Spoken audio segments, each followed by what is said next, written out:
One night I was having trouble sleeping. This isn't uncommon on a full moon, and I was waiting for it to slip out of vision. I could see it outside my window, and I had watched it rise up out of the forest that surrounds my house. It was 12:30 at that time, and I decided to get out of bed and watch the moon from my window. The room was filled with the sound of deep breathing, that of my girlfriend Tammy, who was sleeping soundly. I envied her. The moon was large and slightly golden colour. I rubbed my eyes and sighed. When I looked back out the window, I saw a faint light in the distance. At first I thought it was headlights, maybe one of our neighbours coming home. As I observed it more closely, it seemed to be stumbling and moving towards our property very, very slowly. I was becoming very uneasy, but proceeded to watch it for around another 5 minutes. As it grew nearer, I could make out the figure a little better. At that point, I wished I hadn't. It seemed to be an infant, a toddler wearing a tattered dress from what I could see. There was something weird about its motion, though. It swayed violently from side to side, placing its leg out in front as it did so. I decided to wake Tammy up because this was just too strange. "Hey," I whispered. "What's wrong, Chris?" Tammy said, completely in a haze of half-asleep confusion. She rubbed her eyes and inhaled deeply. "You have to see this." I took her hand and led her to the window. It was gone. "Damn it," I said in frustration. "What's going on?" I stared out the window for a moment longer and saw it reappear from behind a tree. It was making its way left from the road it had been walking down, directly onto our fenced property of about 4 acres altogether. It was still quite a distance from our house, though. "What the hell is it? What do you think it wants?" The fear was evident in my girlfriend's voice. I I don't know." The toddler stopped and turned its head towards our window. I quickly dropped to the ground and pulled Tammy down with me, hoping it didn't see us. I then waited for a few moments before I had a look to see what it was doing. It was now walking right in our direction. It was then I realized what it was, though the idea seemed impossible. A doll. "It's coming," I whispered fleetly. Fear tinged the syllables as they slipped out. "Why? What do you think it's going to do?" "I don't know. I really don't. I've never liked dolls." The room was then filled with the sound of my heartbeat. It was pounding against my chest, trapped by my rib cage. It echoed through my head, and I desperately wanted it to stop, because if that doll, that thing, could hear it, then it would find us for sure. Neither of us dared to move at that point. We listened for what seemed like hours, but eventually Tammy fell asleep in my arms while I stayed and listened for long after. The only thing that reached my ears was slow taps, tapping, tapping, possibly on the window, but I couldn't bring myself to look up and find out for sure. I don't know how, but I managed to fall asleep. I know that because I woke to the sun shining brightly in my eyes. The sky was filled with large scattered clouds, one of them, one of which soon covered the sun, blocking its warm rays. It was early afternoon, but everything seemed sinister. Tammy was still lying next to me on the floor. I got up, carried her to the bed, and then tiptoed out of the room to look for anything that brought sense of clarity to what happened the previous night. I inspected the hall. Nothing. The bathroom. Nothing. Then the living room. I sighed with relief, but then I saw it. Bloodied handprints were spattered on the full-length windows. A series of tiny handprints, all made by a left hand. It was all real. It had happened. Maybe I needed to research the history of this place. I knew that an old lady owned it before I did. She had passed away a few years ago, and the house was put up for sale.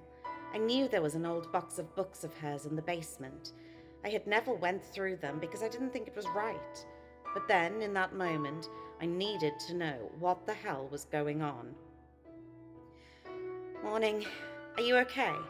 Tammy's voice resonated from behind me. "I guess." I smiled, trying to reassure her that everything was going to be fine, although I don't think it was very convincing. Find anything? I nodded and pointed to the handprints on the windows. Whoa, this is really messed up. We have to find out what's happening. I'm not waiting for it to come back. Let's go through the old lady's books. Maybe we will find something. I was glad Tammy had drawn the same conclusion I had, so we proceeded to the basement. It was the old box in the dusty corner, covered by a dirty old sheet. There were some decrepit books, possibly diaries or old photographs.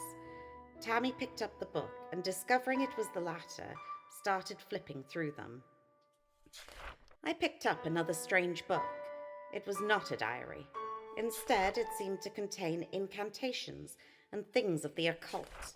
It was definitely associated with a form of dark magic. My eyes widened as the puzzle pieces clicked in my mind. Holy shit. I think I found it, I mumbled, quietly yet excitedly, half trapped in a maze of thought. Let me see. I think I found something too. As I handed her the book I'd found, she reached me a musty old photograph of a little girl with long braided hair. She had dark eyes and was possibly around 8 or 9 years old. The oddest thing about the photo was that she seemed to resemble the doll, the little doll she was holding. It seemed to be an exact replica of the little girl. We were on a good start, but needed more information. I flipped through the pages of the strange book and found pages marked with a line of dark crimson blood traced down the right side of the page. Written on the page was an incantation to transfer your soul to an inanimate representation of yourself so that it may grow old instead of you. This little girl didn't know what she was messing with. Where would she even find this? I asked, astonished. I don't know. Maybe someone gave it to her. She wouldn't have known it existed, Tammy suggested. There were 2 other little dark books in the box, one titled Marie and the other Annie. One name rang a bell. I knew Annie was the name of the lady who used to live there at the house. I started reading Marie's diary and Tammy read Annie's. They're sisters, I said. We continued to flip through the tired yellow pages. Yeah, Annie seems to be very worried about Marie in this entry. She says she's been acting peculiar, Tammy remarked. What's the date on it? I asked. 6th June, 1958. I flicked to that page in Annie's book. I'm so frustrated with Mama and Papa, I read. They never listen to me. I'm old enough to know what's best for me. I am old enough. I don't need their permission to leave the house. If I want to go, I should just be allowed to go. This is not a prison. Clearly, Annie was dealing with some childhood angst. Nothing too strange there. I looked through the few pages before that, and she mentioned something about the ritual and that it had been completed and that Marie would remain beautiful forever. As I read on, I saw that it read, but if her body loses its life, her soul will resurrect the inanimate representation 50 years after her death so that it may return to her body. Marie died a week later. Apparently she drowned, I said, flipping through the pages. Oh, I said fearfully, letting it all sink in.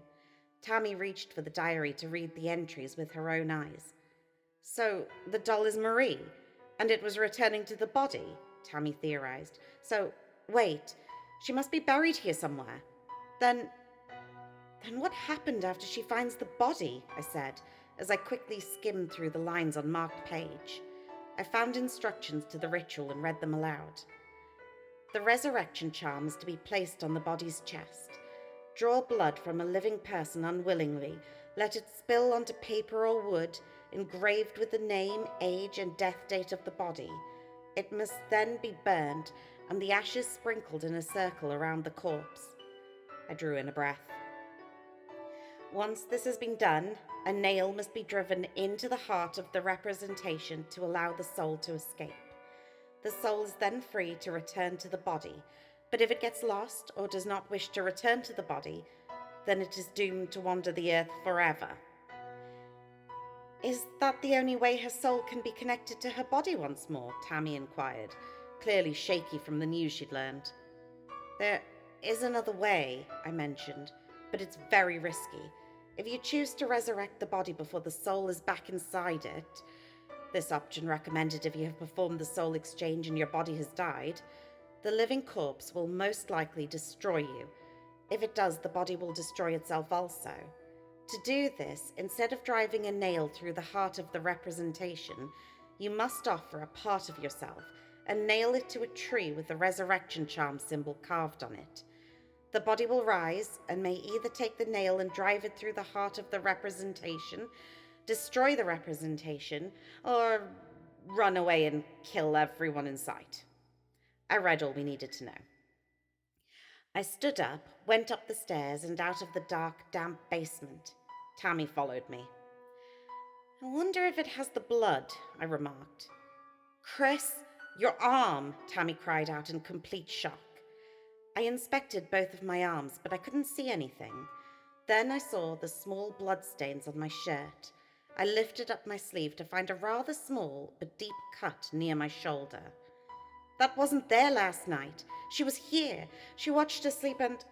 We have to kill it. I want it gone, Tammy exclaimed, her chest rising and falling rapidly. She was clearly close to panic, and I wasn't too far behind her.